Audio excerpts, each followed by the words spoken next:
আমরা দেখছি যে ভারতের সেই পররাষ্ট্র পর্যায় থেকেই এই খুনের সাথে প্রত্যক্ষ জড়িত থাকার সংবাদ আমরা গতকালকে পেয়েছি। ইনকিলাব মঞ্চের জায়গা থেকে যেমন গতকালকেও আমরা একটা প্রোগ্রাম করেছি এবং সেই প্রোগ্রামেও বলেছি যে শহীদ ওসমান হাদির হত্যার বিচার হওয়াটা অত্যন্ত দরকার।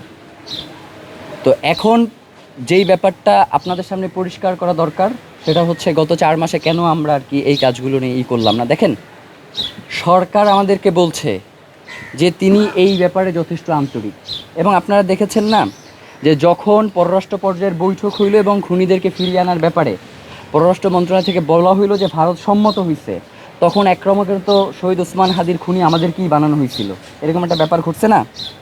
এবং আমরা কেন পোস্ট দিতে দেরি করলাম এইটা নিয়েও আমাদেরকে বিভিন্নভাবে করা হয়েছে। আপনারা জানেন যেই দিন এই ঘটনা ঘটছে ওই দিন আমরা রাজু ভাস্কর্যে শহীদ ওসমান হাদির এই ব্যাপারটা নিয়ে আমরা একটা আন্দোলনের ভেতরে ছিলাম।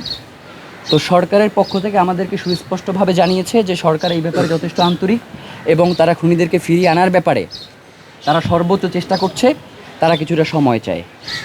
তো এখন আমাদের কাছে যদি সরকার এই ধরনের বার্তা পৌঁছায়, সেই ক্ষেত্রেও আমাদের আর এর বাইরে আর করণীয় কী আছে? আমরা সরকারকে এই ব্যাপারে সময় দিয়েছিলাম, কিন্তু সরকার যে পররাষ্ট্র মন্ত্রণালয়ের কথা বলছে বা পররাষ্ট্র পর্যায়ের বৈঠকের কথা বলছে, আমরা দেখছি যে ভারতের সেই পররাষ্ট্র পর্যায় থেকেই এই খুনের সাথে প্রত্যক্ষ জড়িত থাকার সংবাদ আমরা গতকালকে পেয়েছি।